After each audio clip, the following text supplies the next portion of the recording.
A Blue Ridge ductless mini split is one of the most efficient ways to heat and cool your home. They're a perfect choice for additions, garages, or rooms where ductwork isn't available. Mini splits are energy efficient, quiet, and easy to install. The mini split is comprised of two units, the indoor air handler and the outdoor condenser. The components are connected by copper tubing, which allows the necessary refrigerant to circulate. A handheld remote gives you thermostatic control over the system. Before you begin installation, make sure you have all the parts you need according to the installation manual. Inspect the various components to ensure there are no defects before installation work begins. You can complete the majority of the installation yourself. However, the last 10% of the work should be completed by a trained professional. Proper installation is crucial to achieving maximum performance and energy savings the unit can produce.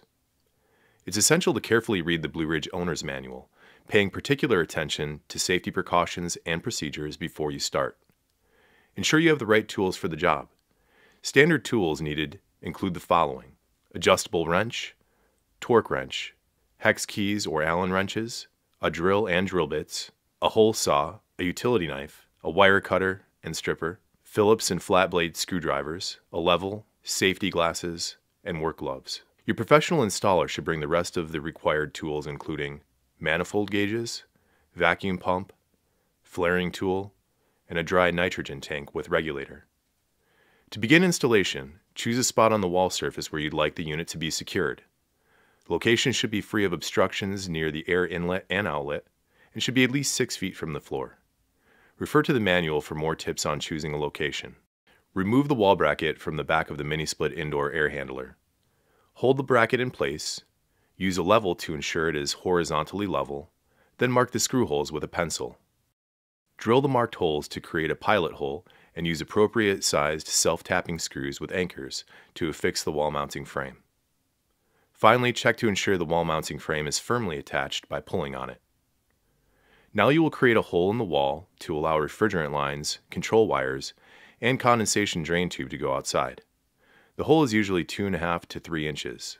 Using a hole saw bit, drill the hole, making sure to angle downward to the outside for proper condensate drainage.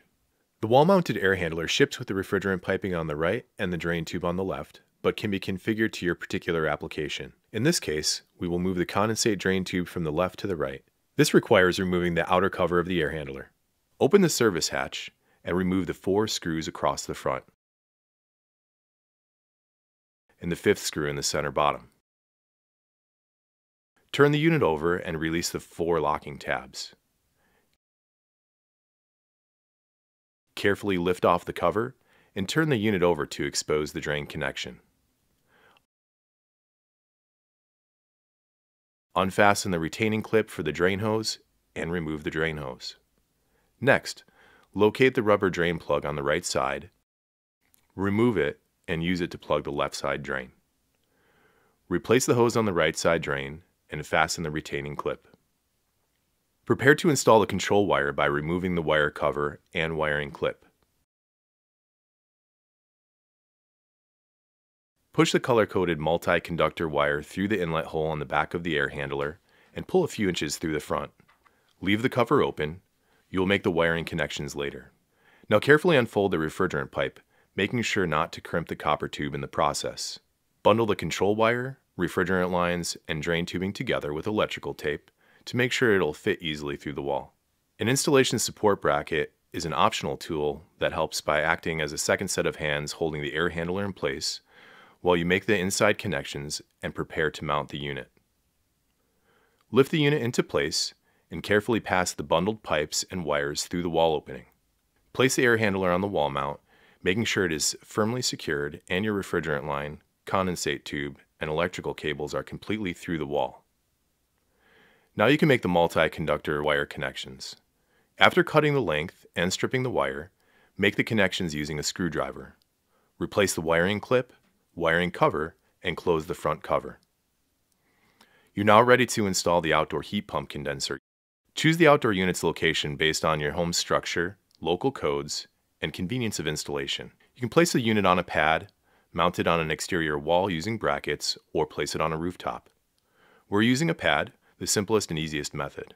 The outside unit should be securely mounted with bolts through the footholes before making any connections. With the condenser securely mounted, you can make your outside connections. The air handler unit comes pressurized with nitrogen. You will hear this harmless gas release when you remove the plug. Connect the flared copper ends of the line set to the pipe joint connected to the air handler. Using the adjustable wrench to hold the piping joint and prevent twisting, place the torque wrench on the union nut and tighten to the settings specified in the manual. Next, connect the drain hose by push fit and secure with tape. Carefully bend the tube bundle to be flush with the wall, making sure not to crimp the copper or drain tubing. Line set covers are an optional accessory that hides the appearance of refrigerant lines and control wires. Mount the backing to your exterior wall, and once the lines are run, snap the covers in place. Next, remove the panel that covers the refrigerant valves and wiring connections. Some models may already have the valves exposed. Remove the protective screw caps from the valves. Now you can connect the pipe joint of the outdoor unit to the copper line set. Start the union nut by hand, then use the torque wrench, tightening to the specifications in your manual. Next, connect the multi-conductor wire that is run from the indoor air handler to the associated terminals on the outdoor unit. Double-check the color coding to ensure the wires have been connected correctly. A trained professional is recommended to complete the installation at this point. If the copper pipes are not flared already, or if you wish to cut your line set to a shorter length, you will need to use a flare tool to create a new flare connection. Use a pipe cutter to cut the copper pipe to the desired length, and a shaper to deburr the cut. Be sure to put your union nut in place first, then insert the end of the pipe into a flare tool. Improper flaring is the main reason for refrigerant leaks. Refer to your installation manual for more detail on making proper flare connections. Make sure the flare connection is not tilted, cracked, or otherwise damaged before connecting. The refrigerant system must be completely sealed in order for the system to perform properly. Start with a pressure test to check for leaks. Using a yellow jacket adapter will allow you to connect standard service equipment to the mini split's service ports. Use dry nitrogen and pressurize the line set and air handler to 100 to 200 psig. Then, using a soap bubble solution, spray down all of the flare joints and watch for bubbles to appear. If bubbles are present, tighten the union nut or, if necessary, reflare the copper.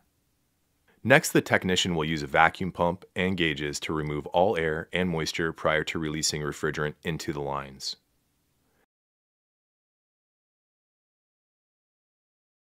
After the vacuum is complete, close the manifold gauge valve. Use an adjustable wrench to remove the service valve caps, and use an Allen wrench or hex key to fully open both service valves, releasing refrigerant into the system. The condenser requires 220 volt power from a dedicated circuit on your breaker panel, run through an exterior mounted manual disconnect box. A qualified technician should install the circuit breaker, disconnect box, and make a high voltage connection to the condenser. With the refrigerant released and all high and low voltage connections complete, it's time to power up the system and do the initial startup. Start the system with the remote and check for proper operation. Congratulations on completing your new installation. If you haven't already purchased yours, check out the Blue Ridge mini splits available exclusively from www.alpinehomerair.com. Thousands of satisfied customers have made Blue Ridge the highest rated brand on the internet due to superior quality and factory direct pricing.